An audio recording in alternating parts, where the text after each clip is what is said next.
Good morning बच्चों। आज के लेक्चर में हम मनोहर रेख के प्रश्नावली 9B का सॉल्यूशन डिस्कस करेंगे। तो जो लोग नए हैं चैनल को सब्सक्राइब कर लें और बेल आइकन को ऑन कर लें, जिससे कि अगर कोई नया लेक्चर आता है तो आपको यह नोटिफिकेशन सबसे पहले मिल जाए। तो आइए देखते हैं क्वेश्चन 1 में दिया है कि भूमि के एक बिंदु से जो मीनार के पाद से 30 मीटर की दूरी पर है, मीनार के शिखर का उन्नयन कोण 30 डिग्री दिया है। तो निकालना है हमें, मीनार की ऊंचाई ज्ञात करना है। ओके, ठीक। ये भूमि होगी, मान लो।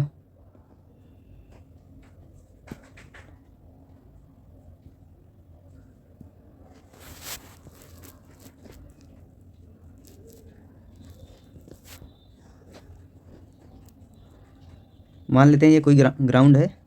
भूमि के एक बिंदु से, ये कोई बिंदु है, यहाँ से 30 मीटर की दूरी पर 30 मीटर की दूरी पर एक मीनार है। ये कोई मीनार है, इसके शिखर का उन्नयन कोण 30 डिग्री दिया है। ये शिखर का उन्नयन कोण कितना दिया है? 30 डिग्री। ठीक, तो इसमें मीनार की ऊंचाई को ज्ञात करना है। तो मान लेते हैं मीनार की ऊंचाई h है। माना मीनार की ऊंचाई h है। मीनार की ऊंचाई h मीटर है। ऊंचाई h मीटर है। तो इस पॉइंट को ए मान लो, इसको बी, इसको सी। तो त्रिभुज ए बी सी में ये लंब दिया है, ये आधार दिया है। तो tan का फार्मूला लगा देंगे। tan 30 डिग्री क्या हो जाएगा? लंब बटे आधार। लंब कितना है? h है। आधार कितना है? 30 है। tan 30 का मान होता है 1/√3 h बटे 30। तो अब क्रॉस मल्टीप्लाई कर देंगे। h इधर आएगा, ये 30 इधर जाएगा, तो बन जाएगा 30/√3। ठीक, अब इसका प्रमेयीकरण कर देंगे। h बराबर 30/√3 गुणे √3/√3। ठीक, अब h बराबर क्या हो जाएगा? √3 का गुणा √3 में हो जाएगा, तो कितना हो जाएगा? 3। और यहाँ पे 30 है, ये √3, तो हो जाएगा ये 30√3। ठीक, अब 3 से 30 को काटेंगे तो 10 आएगा। इसका मतलब h बराबर 10√3 आ गया। ठीक, ये मीनार की ऊंचाई आ गई। अब दूसरा क्वेश्चन देखते हैं। दूसरे क्वेश्चन में बोला गया है कि आंधी आने से एक पेड़ टूट जाता है। ठीक, टूटा हुआ भाग इस तरह मुड़ जाता है कि पेड़ का शिखर जमीन को छूने लगता है। मान लेते हैं ये कोई पेड़ है, अगर ये टूट जाता है बीच में से, तो कैसे हो जाएगा? ये ऐसे टूटेगा तो यहाँ कहीं गिरेगा, ये ज़मीन को टच करने लगता है। ठीक, ये ज़मीन है, इसको टच करने लगता है और इसके साथ 30 डिग्री का कोण बनाता है। जब ज़मीन के साथ टच करता है तो ये 30 डिग्री का कोण बनाता है। ओके, तो पेड़ के पाद बिंदु की दूरी जहाँ पेड़ का शिखर ज़मीन को छूता है 8 मीटर है।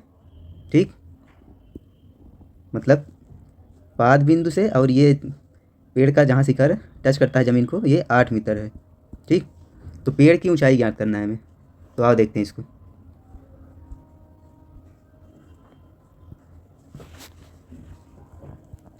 बोला गया है कि एक कोई पेड़ था, ये मान लेते हैं पहले ये पेड़ है कोई। ये पेड़ यहाँ कहीं से टूट जाता है। ये टूटने के बाद ऐसा बनेगा, यहाँ कहीं टच करता है। ठीक, तो ये कोण बोल रहा है कि ज़मीन से 30 डिग्री बनाता है। तो इस पॉइंट, इसको ए मानो, इसको बी मानो, इसको सी मानो। इस बिंदु से इस पेड़ के पाद तक की दूरी दिया है 8 मीटर। ठीक, तो मीनार की ऊंचाई ज्ञात करना है हमें। ओके, मीनार की ऊंचाई, ये टोटल ऊंचाई होगी, ये ऊंचाई, और ये ऊंचाई कितनी हो जाएगी? ये ऊंचाई कितनी हो जाएगी? पूरा ये और ये, मतलब x + y, ये हो जाएगी x + y। समझ में आया? नहीं समझ में आया? फिर से देखते हैं।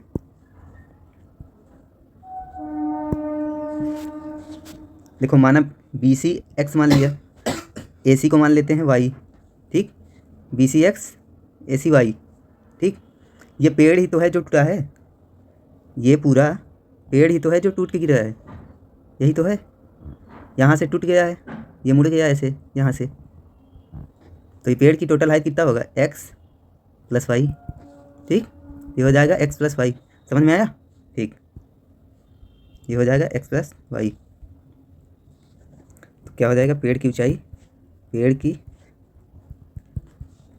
ऊंचाई बराबर एक्स प्लस वाई मीटर। ठीक, अब ट्रायंगल दिख रहा होगा ए बी सी। अब इसमें लगाओ फार्मूला और निकालो जल्दी से X Y. Triangle A B C में पहले tan 30 डिग्री लगा दो। tan 30 डिग्री बराबर एक्स बटे 8 हो जाएगा। ठीक, लंब बटे आधार। ठीक, tan 30 1/√3 एक्स बटे 8। अब दोनों का क्रॉस मल्टीप्लाई करेंगे,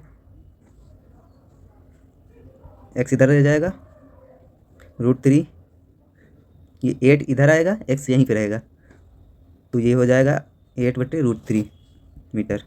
ठीक, अब फिर से लगा देंगे त्रिभुज ए बी सी में। ओके, ये हमको 8 मालूम है। ये क्या है, आधार है, ये लंब है, ये कर्ण है। ठीक, हमको लंब भी मालूम चल गया है और आधार भी मालूम चल गया है, लेकिन हमको कर्ण नहीं मालूम है अभी। ठीक, और ये 90 डिग्री होगा क्योंकि पेड़ सीधा खड़ा रहे, ऐसा क्वेश्चन में अज्यूम करना पड़ेगा। तो इसको हम 3 मेथड से सॉल्व कर सकते हैं अभी वाई का मान। एक तो साइन थीटा लगा सकते हैं, साइन थीटा बराबर लंब बटे कर्ण हो जाएगा। लंब निकला है 8√3, एक्स ही तो लंब है। ठीक, या तो कॉस थीटा का फार्मूला लगा दें। कॉस थीटा बराबर होता है आधार बटे कर्ण। आधार यहाँ है 8, कर्ण वाई है, कॉस 30 डिग्री हो जाएगा कॉस। ठीक, ऐसे भी निकाल सकते हैं। तो आओ देखते हैं, कॉस 30 डिग्री बराबर आधार बटे कर्ण। आधार कितना है 8, कर्ण कितना है वाई। कॉस 30 का मान होता है √3/2, 8/y। अब क्रॉस मल्टीप्लाई करेंगे, y इधर आ जाएगा और ये 8, 2 इधर जाएगा, √3 नीचे आएगा। ठीक, समझ में आया।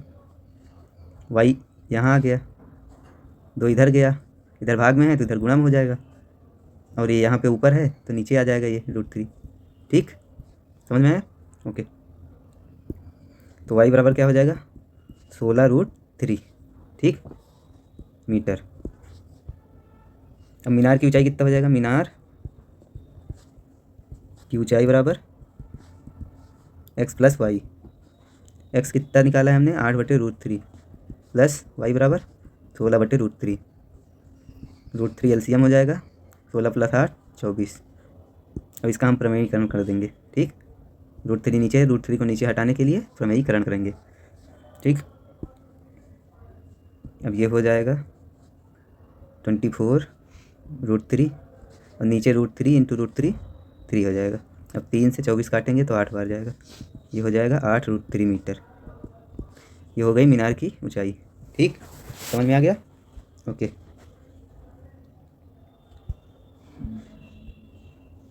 अगर आप चाहें तो यहाँ पे पाइथागोरस का प्रमेय लगाकर भी y का मान निकाल सकते हैं, क्योंकि x बराबर हमने निकाल लिया है पहले से 8/√3 यहाँ से निकाल लिया था। ठीक, अब आधार मालूम है, लंब मालूम है, कर्ण निकल जाएगा। मैं लिख दे रहा हूँ बगल में, आधार का स्क्वायर प्लस लंब का स्क्वायर इक्वल टू कर्ण का स्क्वायर। अब आधार है 2 का स्क्वायर प्लस लंब है 8/√3। कहाँ है 8/√3, ये है लंब। ठीक, इक्वल टू कर्ण क्या है वाई का स्क्वायर। ठीक, अब 8 × 8 = 64। ठीक, 8 का स्क्वायर 64, 8 का स्क्वायर 64, √3 का स्क्वायर करेंगे, √3 × √3 3 इक्वल टू वाई स्क्वायर। ठीक, अब ऐसे यहाँ से भी y निकालोगे तो सेम आएगा इस y के। ओके, ठीक।